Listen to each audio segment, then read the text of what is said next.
So we are at the final project for this afternoon. For those of you in the audience, just a reminder, what we're going to do is when we conclude, we're going to have the reviewers and the students kind of face off in a contest of will, one against each other.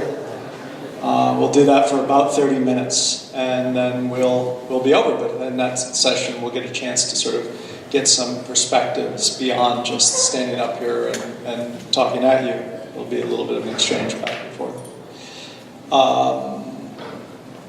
So we're going to Philadelphia and to a Beaux-Arts power plant along the river. And John Vogtman is going to take us there.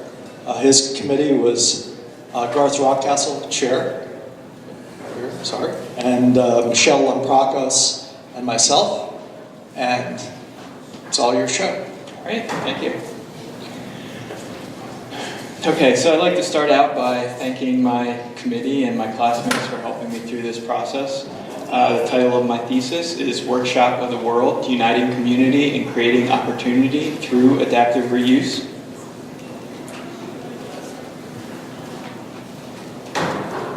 This was working a second ago.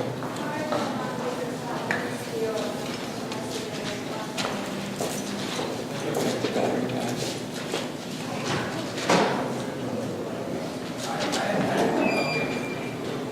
Good. Got some batteries.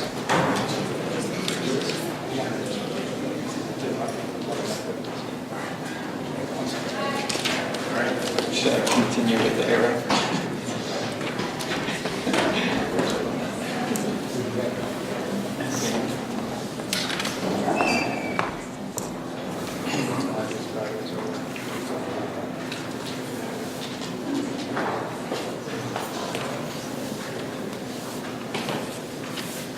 I can just use the arrows until it gets back.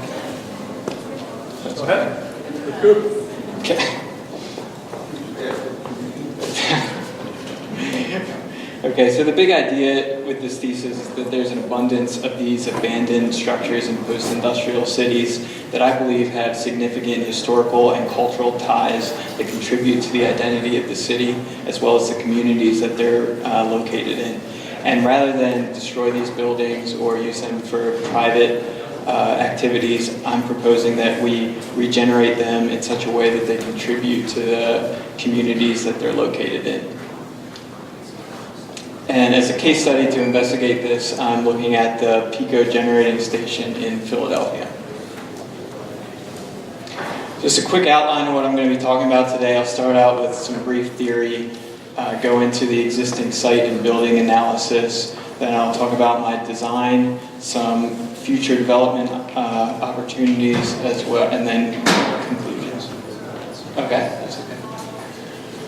So there's a number of people that talk about adaptive reuse and community, Dave Clark being one of them, saying that adaptive reuse can invigorate communities by retaining the character of the architecture while meeting the changing needs of the community. Paul Byard also talks about the connection to place and time that buildings have and how buildings can help determine individual and societal identities.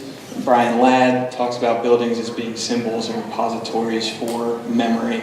And then perhaps most interesting to me is Marvin Transtenberg and the idea of building in time.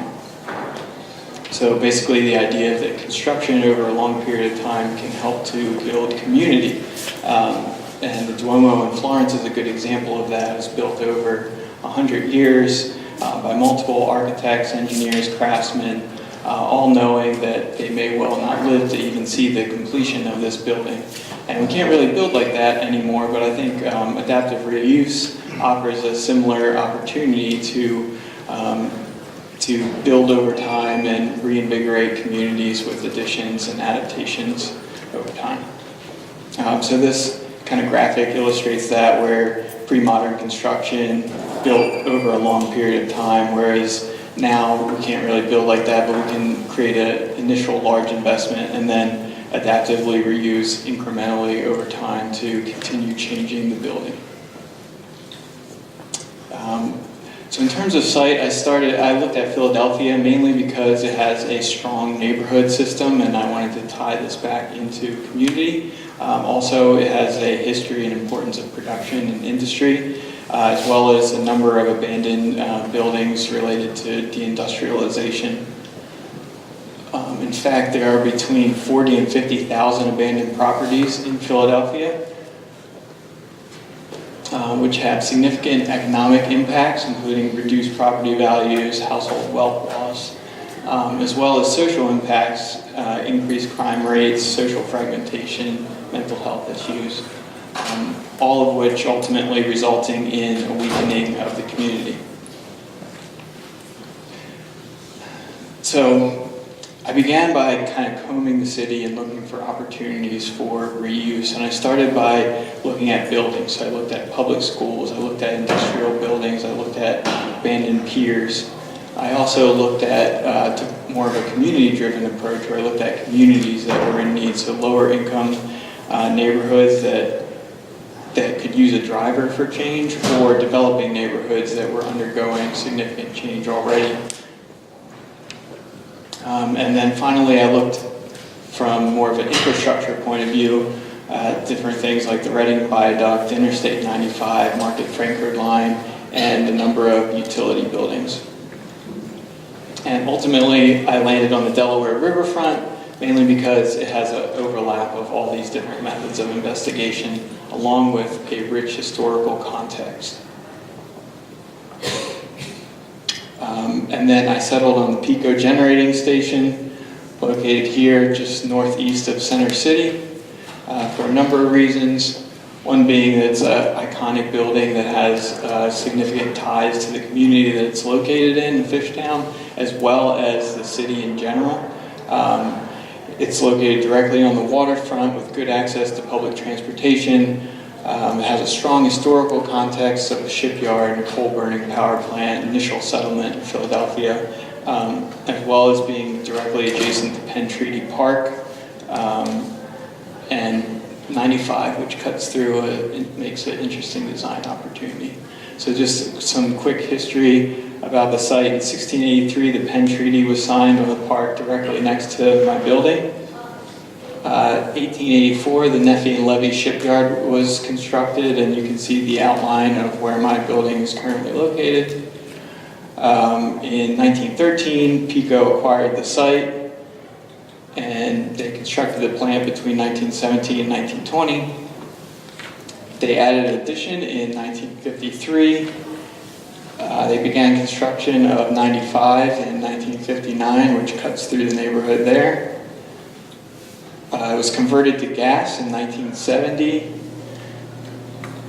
closed in 2004, expansion was demolished in 2008, and that's what it currently looks like now, and it's since been acquired by developers, but nothing's really been done to it yet.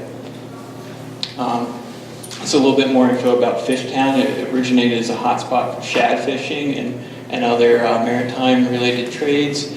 It was highly impacted by industrialization. There were a number of factories in the area. However, that had a detrimental ecological effect on the river, and they couldn't fish for shad anymore.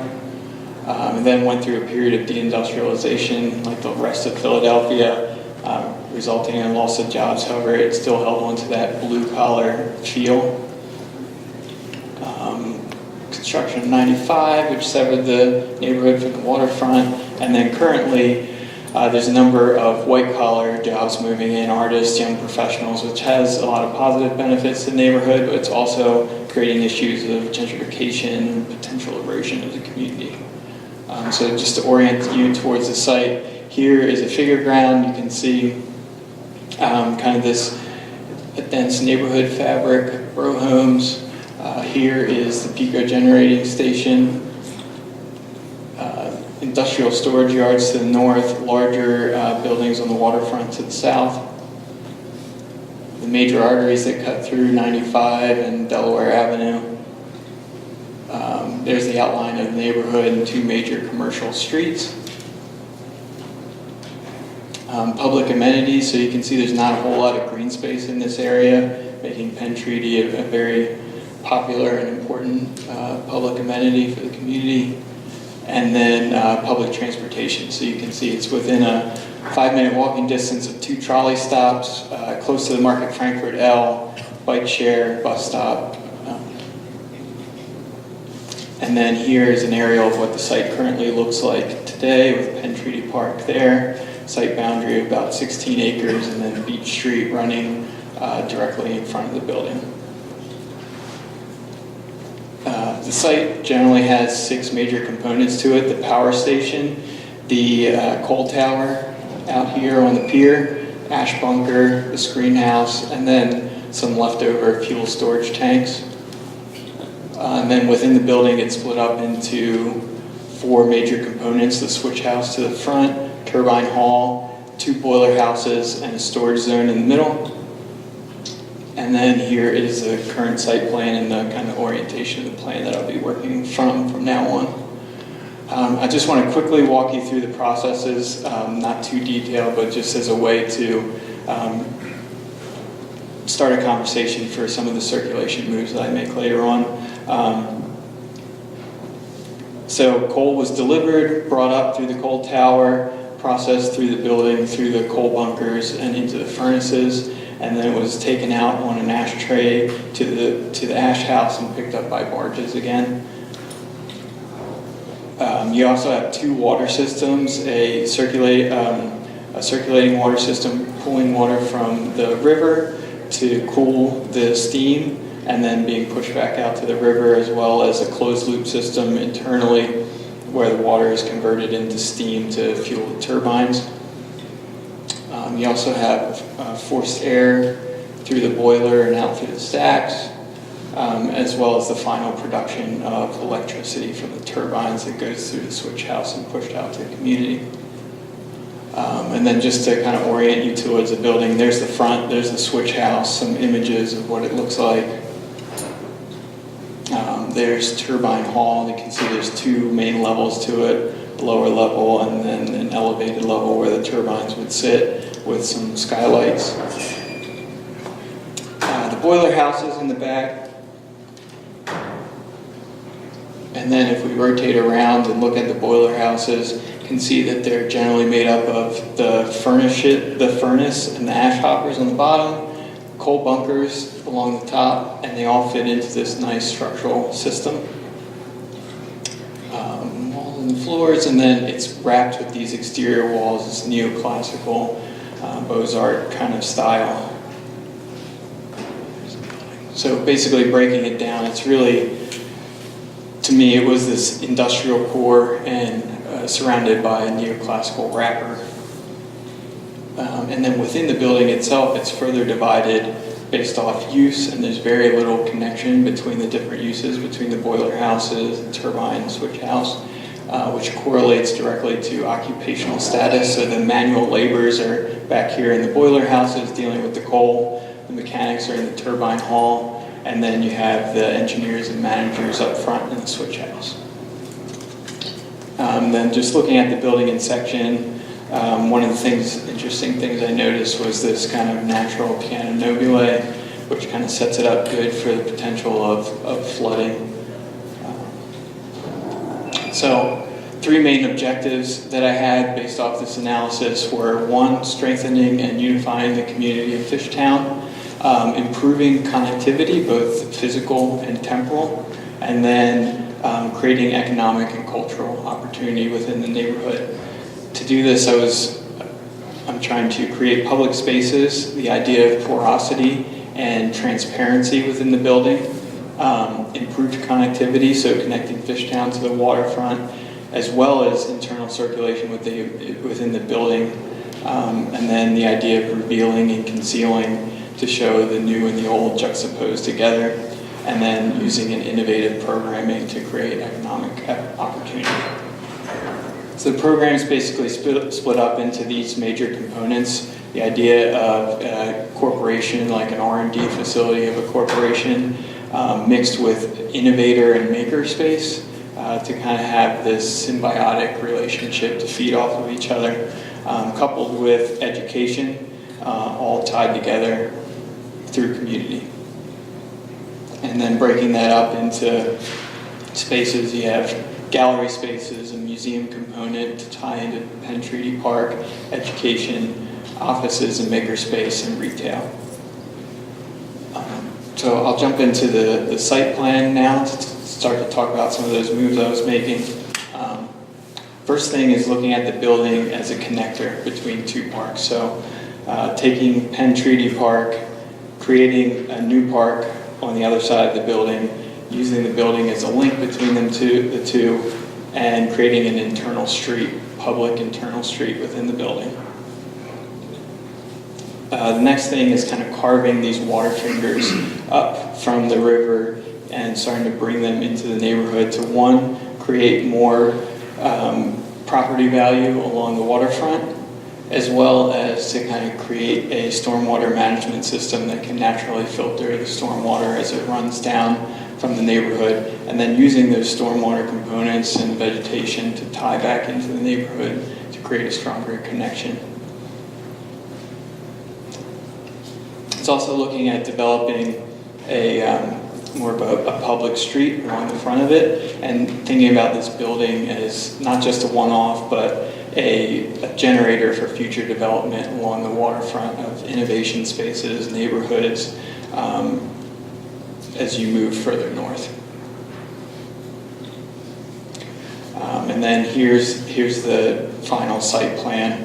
Looks at generally keeping Penn Treaty Park the same, but moving some of the memorials around a little bit to create a stronger access straight through the park that ends in a pier with a statue that's on access with the new internal street. A park on the right side with phytoremediation to start to heal the existing area where the old power plant used to be. Kind of a promenade along the riverfront that ties into a trail system that continues up into the city that way and will continue northward. And just highlighting these connections from the neighborhood down into the site. In terms of the building itself, it was very large. I found that it was almost the size of a city block. So to start my analysis of that, I looked at blocks in Philadelphia. They started out generally squares, and then they were subdivided into these tertiary, secondary divisions. And then applied that to the building by creating internal streets and kind of alleyways within the building. This is just kind of a process model, but you can see, if you want to take a look at that, two different ways of, one, a building within a building, and then two, creating internal streets. And then another process model where I was looking at them more as insertions that were different shapes and different configurations to go within the two boiler houses.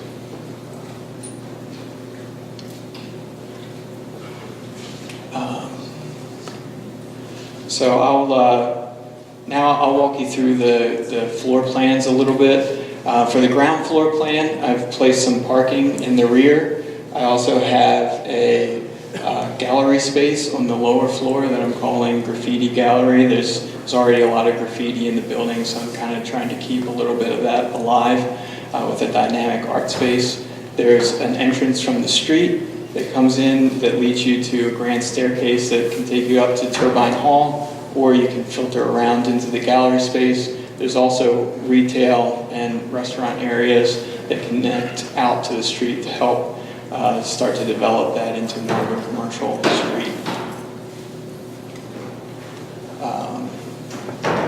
For the Piano Nobile, the first floor, Turbine Hall being the main space, the main public space. There's a grand stair coming up from Penn Treaty Park, as well as a lookout area that takes you out of the building and allows you to look over the phytoremediation in the new park. Highlight why you're using red and not the use of red versus black. Okay, yeah. So through the plans and through a lot of my process, I use red to highlight the interventions that I'm making. So the black is the original, and the red are all the interventions that I'm making within the building. And then this has the maker space in the back parts of the building with specialized maker zones here that connect out onto Turbine Hall to help create this kind of internal street where they could sell maybe some of the products that they're making, as well as either office or educational components towards the front.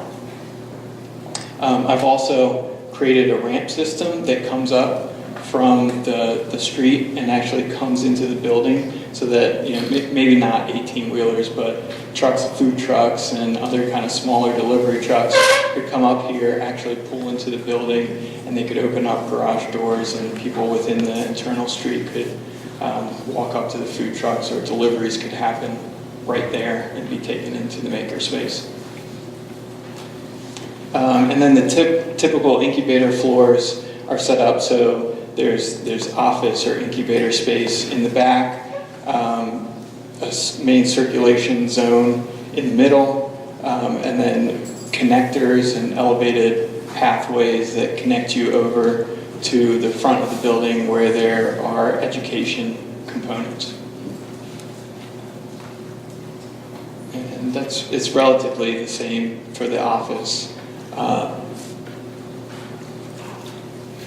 And then within those spaces, I looked at Mondrian and Broadway Boogie Woogie for inspiration. This idea of pathways and nodes and dynamic spaces to help develop what's actually happening in here. So I looked at a sense of flexibility to create circulation zones as well as kind of this movable furniture area, so you get storage zones and so that people can move their desks and their furniture around to suit the needs of the space. For the makerspace, I've kind of created central zones that are slightly more permanent with an exterior that's more flexible. So you get 3D printing, CNC routing, and then more of the metal shops on the other side. And then for the office and startup, similar idea that none of these things are fixed. It's just these are potential configurations of people setting up their own kind of office space using the different components of the furniture as they need.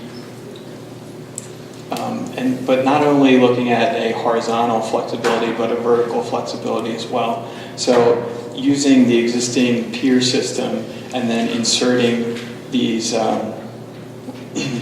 steel beams and precast concrete panels that can be removed or added as necessary to create a flexibility within the building. So within the section, you could take out components, add in stairs, allow, if the makerspace was doing really well and needed another floor, they could potentially expand upwards, or vice versa. If the innovation space was doing really well, there's a possibility for them to expand upwards. And then in terms of the facade, I looked at the existing and analyzed the massing and some of the regulating lines, looked at the juxtaposition between the classical facade and then this industrial cap and stacks, as well as like a solid and void relationship between the windows.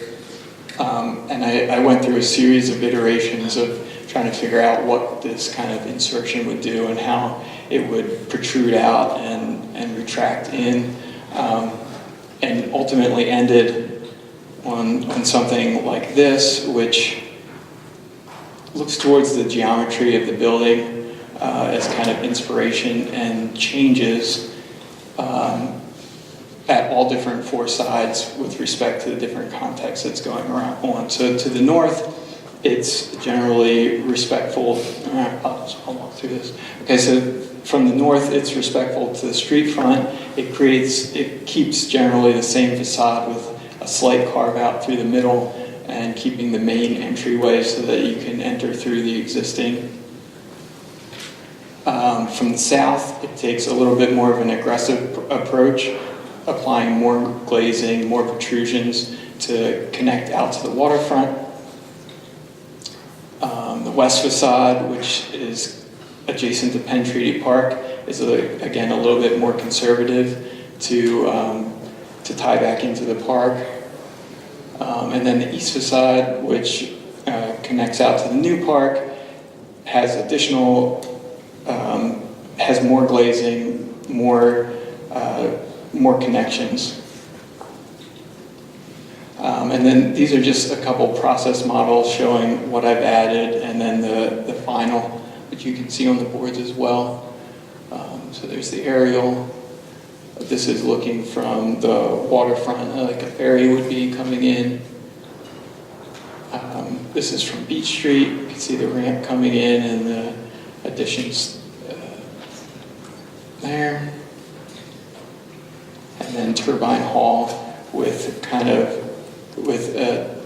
a staircase that is really angled away from the rectilinearity of the interior space to juxtapose and stand out from the original.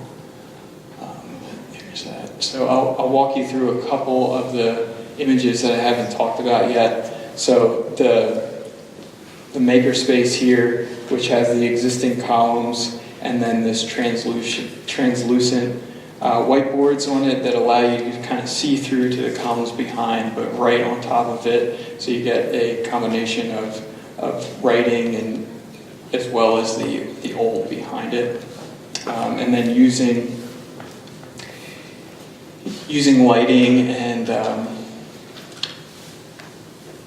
lighting and mechanical systems to help direct people through the building for circulation. One of the proposed staircases entering in through the innovation spaces. Talked about that one. And then these perspectives up here showing the graffiti gallery below, the idea of people coming in and putting public art on the wall and something that's constantly changing. And another view of Turbine Hall from above showing all these, the angled staircase and the connections between the two sides of the building. I have just a couple more things to talk about.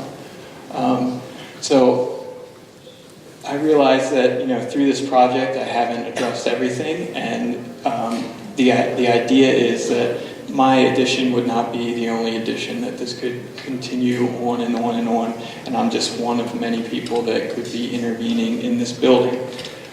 So some other options are, once the phytoremediation heals the land, an additional building could be added on. There's also the piers are gigantic piers that we use to hold up all these coal burners. So there's an opportunity to grow further higher if necessary. And these are definitely not flushed out, but the idea that you could start to use these stacks as inhabitable areas for makers and offices and lookout towers and that sort of thing. And then also looking at it from more of a sustainability standpoint and adding wind turbines, exhaust turbines to take the air from within the building, collecting rainwater and using some of the underground tanks that were originally used for the coal process to collect water. And with that, I'll open it up to questions and discussion.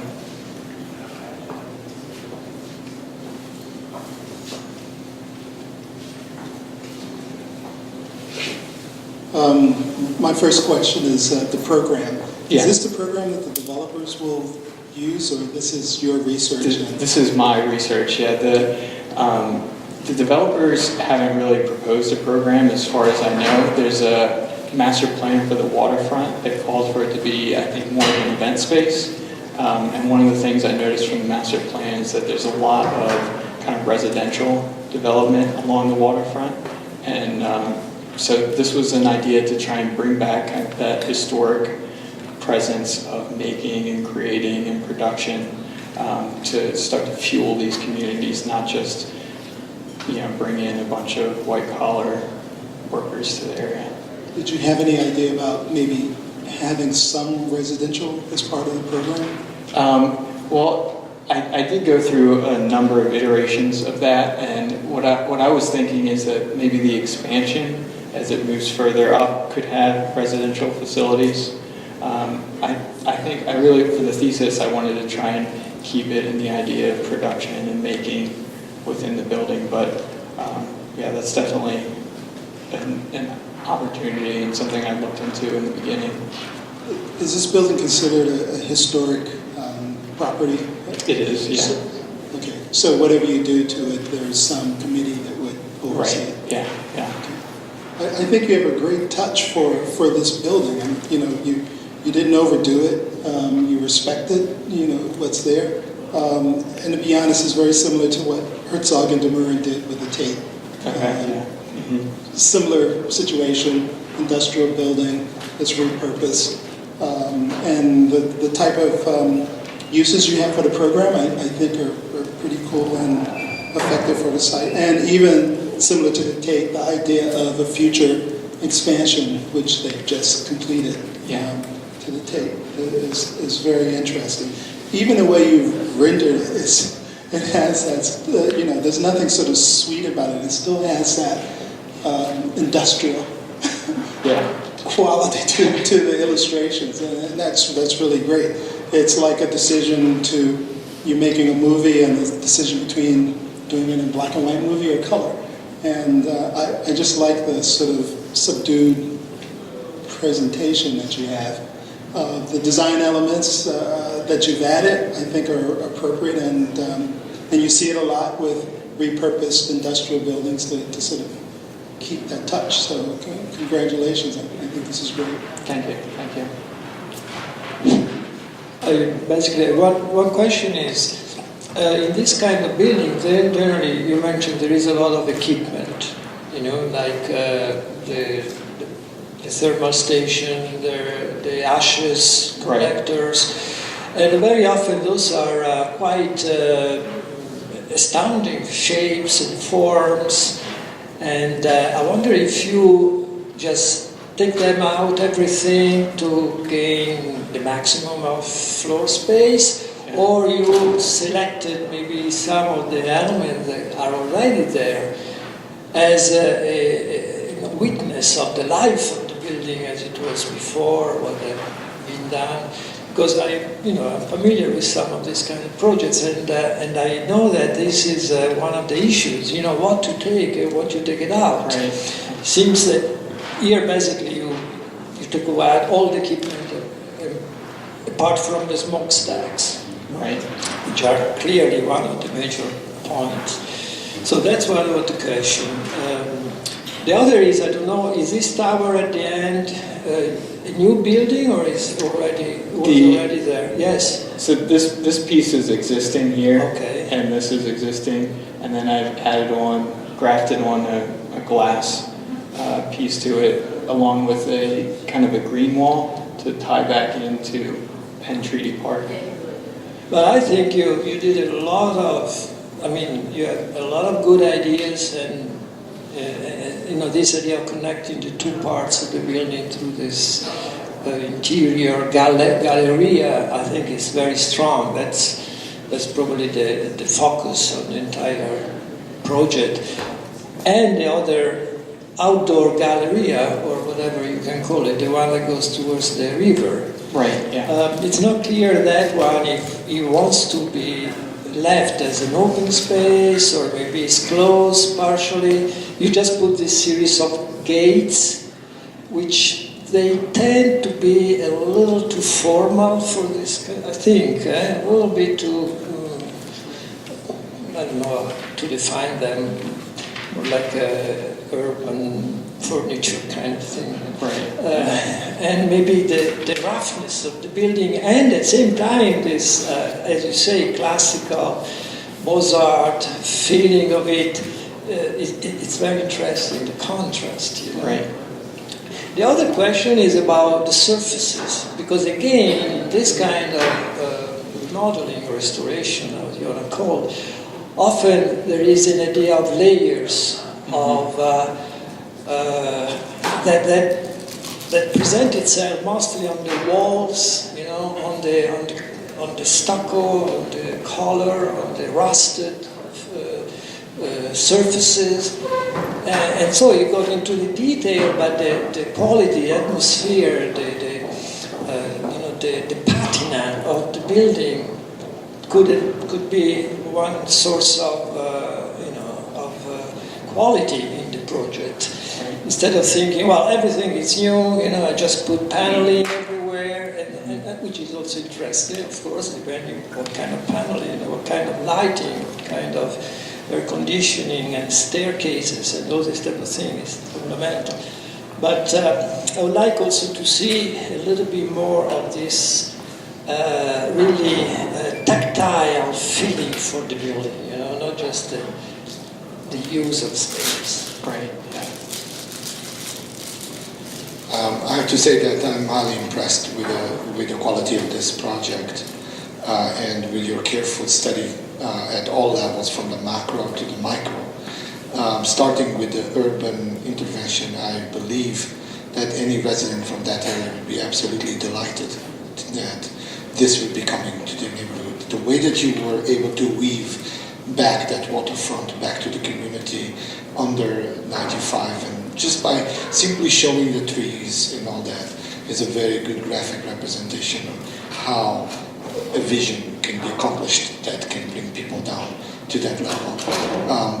The way that you approached making that large building on this park setting on both sides, very successful, and the way that you intervened with the facades, in my mind, very believable.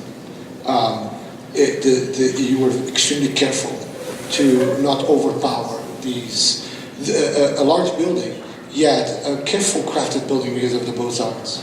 And the introduction of that filigrane, of that curtain wall, simple, elegant, to me is right on and believable. I've seen projects like this. One of them, the local one, I guess in Georgetown we had one of these, right? So the interior intervention also very well studied. I commend you on your efforts to go from the Mondrian analogy, and study space, and going as far as testing it with furniture. That is exactly what we do to actually test the space. Is the space can be viable? What can we do with the space? And you test the space with furniture. Fantastic approach. There is one more thing I wanted to comment on. The idea, oh yes, and your careful study in taking in the difficult elements such as ADA accessibility. I did notice the ramps going up. I did notice the elevator. I did notice these things. And this takes will to do that, and takes a certain level of expertise. And I commend you for doing that, and love this project. Congratulations. Thank you. So I really appreciated the way that you presented the project, and the kind of the careful, logical, I think everybody was following along, shaking their head, and you kind of touched, it's important that you understood what happened in the building, that you were very thoughtful and logical about how you analyzed it. I thought that was really great. Again, I think the development of the waterfront is kind of not, you had to kind of pick your poison here, right? It's a huge thing, so what are you going to pick? I would have loved the idea if you could have driven from Fishtown, is that the name of it? Yeah, Fishtown. Fishtown all the way down along the water and back to Fishtown. So you kind of made this pedestrian but vehicular loop, Right. to kind of strengthen that idea. The building is huge, so it's like 200,000 square feet per floor. Yeah, it's about that. Yeah, so you got like more than a million square feet. Most buildings in Washington D.C. are 200,000 square feet. So, did did you think about interior atrium, or not just how to get rid of square footage? Because when you build it, it costs you money. I mean, you might lease it, but 1 million square feet is pretty daunting. It seemed like at the Chicago Design Center in Chicago, Yeah. a massive building that was taken over and actually successful. So there are ways of doing that.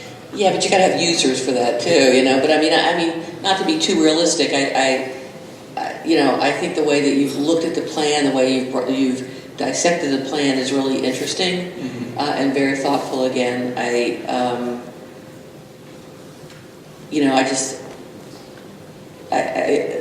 think the 200,000 square foot floor plate is. Yeah, and I like the idea of the intervention. that System of concrete points. right, you could take it out. Yeah, that's true. And I like the idea of getting to walk through it. I'm just like, maybe you could do that more. Okay, yeah. And I mean, one of the things that with the program because I was concerned about that, having that much square footage, so I thought the coupling with the corporation and these bigger firms would allow it to fill out all the square footage. I mean, You didn't explain that very well. Okay. I'm wondering if you could take a moment to describe that in that upper precinct are sponsoring corporations like a GE, whatever, that become the primary tenants, to which the lower levels are incubators for small entrepreneurs. And that does address the program question. No, I agree. I agree. I got that connection, and I thought that was a really cool connection. I just think 1 million square feet is. Maybe In the real world that we live in, 1 million square feet is 1 million square feet. Just not too far down the river is Navy Yard is, but Carroll actually a bigger enterprise, so for outfitters, where smaller incubators are now attracted. So this has precedent, but clearly you'd have to have those sponsors undertow and committed in this venture. So. A couple of last comments just it occurred to me. You've been unbelievably careful, and I really appreciate the professionalism that represents. Part of me wants to take the Broadway Boogie Woogie diagrams and build it into your sections and program, and say, okay, OMA would make a public library, 25 fast food restaurants, a department store, corporate offices, and really mix this program up. Yeah. And not be so careful. They might not fly because, as pointed out, 1 million square feet is 1 million square feet, and hard to lease in this neighborhood so far. But there is an opportunity in those diagrams, the colored little diagrams in the plans, to really see the life of what the potential of this space could be. I'm struck when I look at the column grid, how much that's like a library grid with the stacks in between them, at a certain moment. It certainly would hold a lot of books and the weight could be handled. And the last comment would be, isn't it funny that power plants were neoclassical buildings with all of these funny smokestacks on top? Adolf Loos would have loved it because it's sort of like the Chicago Truman Tower submission times 8, right? The base acts as a base to a large Doric columns.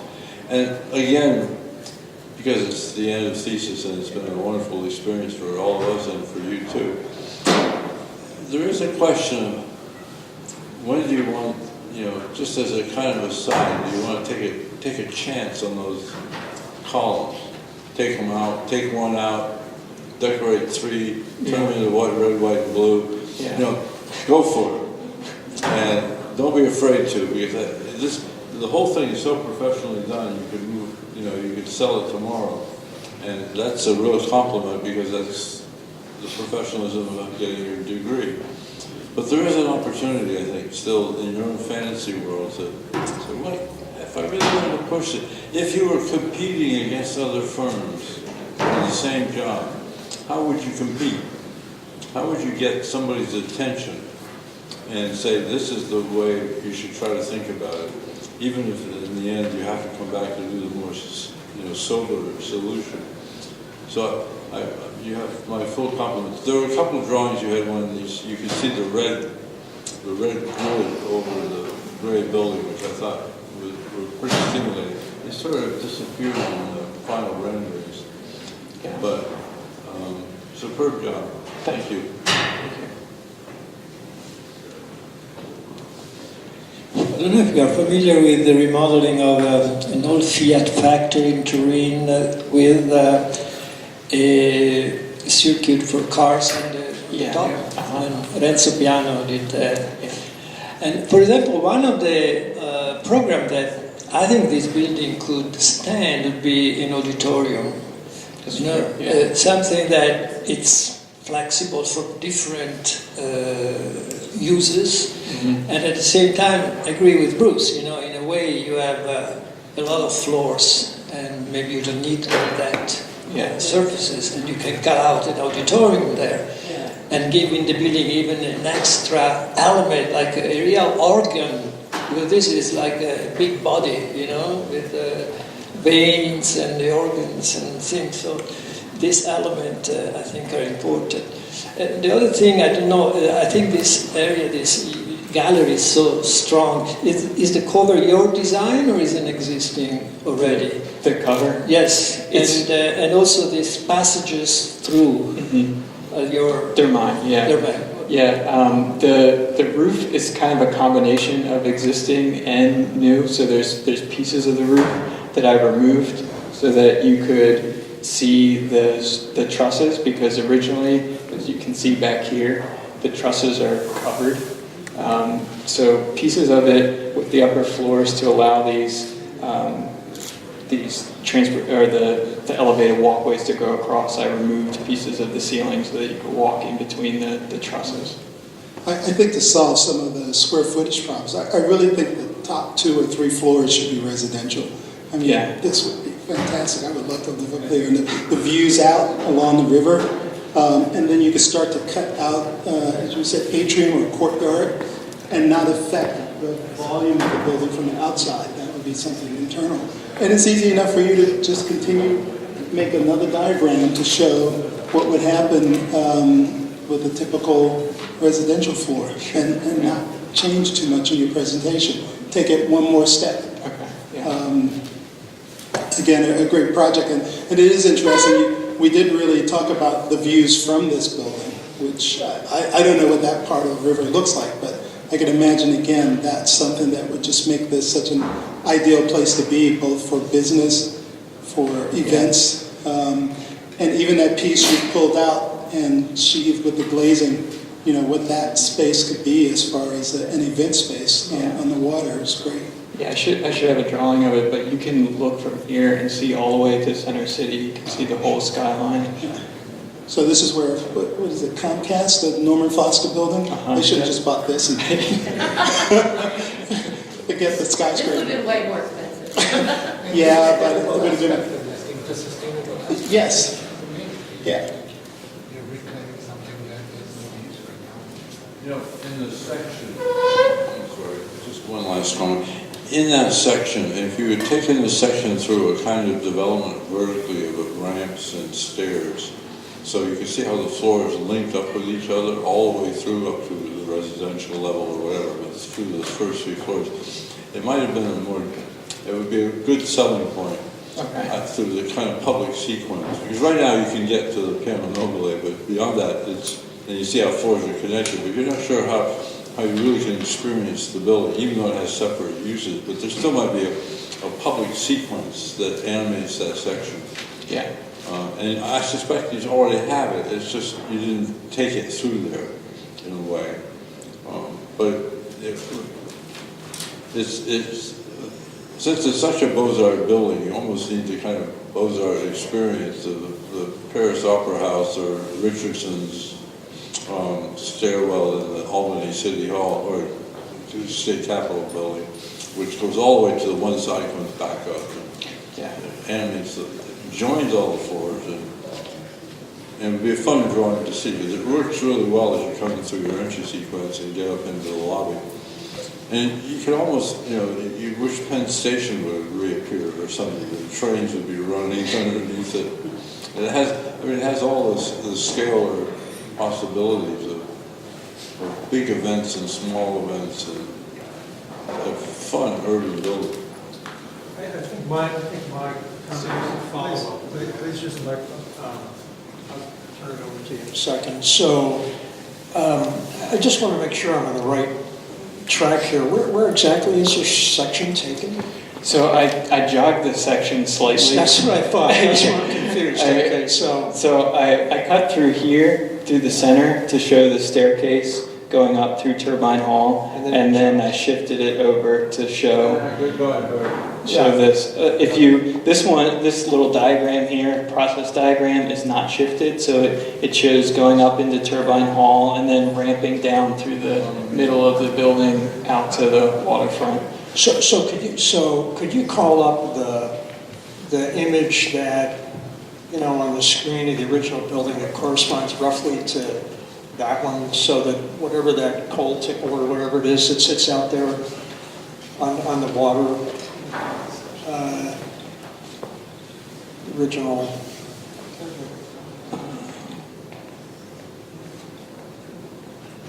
I don't know if Yeah, it's way back at the beginning somewhere. While you're finding it, I want to preface this by saying that I spent time convincing myself that you did a really, really great job with the elevations.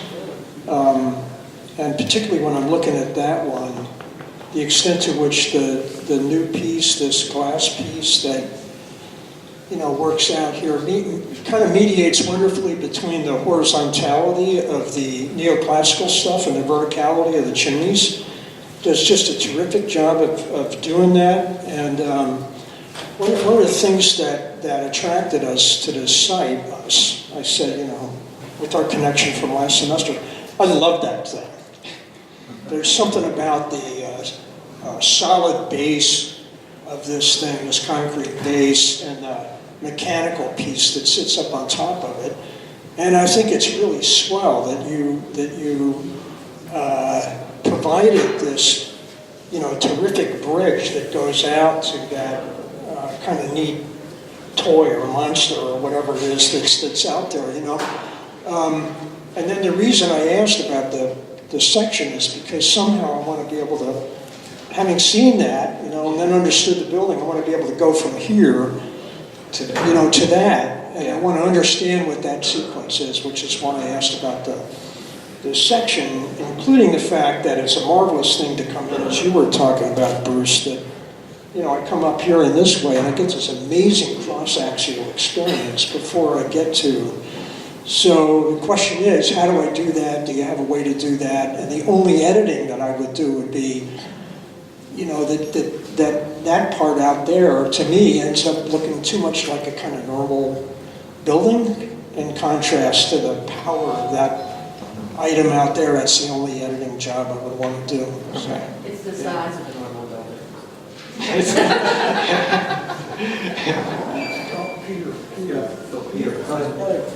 Peter? I just want to say it's a really fantastic project and exciting the way you looked at the building. I would reinforce Bruce and Michael's comments about the idea of housing. We saw some of that in Copenhagen with the Torpedo Hall and the Gemini silos. And, not being afraid to use just only an additive process, but also a subtractive process. Okay, yeah. Thanks. John, really, it's already been said, and I won't repeat it, but really a terrific process, job, engagement. It's really clear that your approach to architecture and to the opportunities it provides is very respectful and quite, reserved, graceful in a way. And Bruce offered a comment early on, and I wrote it down ferociously. I asked you beforehand, because I was worried when I saw the presentation, what happened to the zap that was in the process? The red that he was using throughout the whole process energized what you were doing, illustrated the confidence you had in taking on the heritage and doing something with it that was adding a new life to it, that I somewhat lose a little bit, and I now mournful for when I look at your more conservative drawings and some of the aesthetic that was implied in that red. I wanted to see, like that's called Graffiti Hall. And the graffiti that's in there that I saw in your photographs, I keep thinking, a Bansky exhibition, and then, Miesian interventions in that, calm it down, but charge it up. That's kind of what's missing to me in the final shtick. But I'm going to take blame and responsibility for that, because it was about 2 weeks ago I started getting nervous that we were looking at something that was so alive that we started to lose the heritage. I was glad you included the 4 authors that informed you, and I'll speak for my colleague Michelle for a minute, and in reference to earlier comments today about points that became catalytic for you. It was I think, semester before you started thesis when you got interested in adaptive reuse.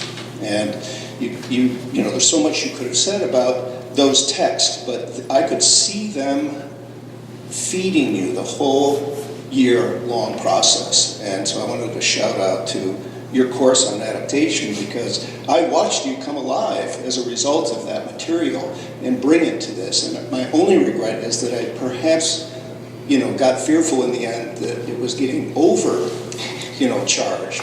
But I think some of it can easily come back in. And I commend you for being able to tamp it down and lift it up, because that skill set and sensibility of being able to do that is also a fundamental virtue of a really great architect, that they know when to do what and where and how. And I'm confident, as was made observations about the elevation, that you could face a board, and I have faced that board in Philadelphia many times.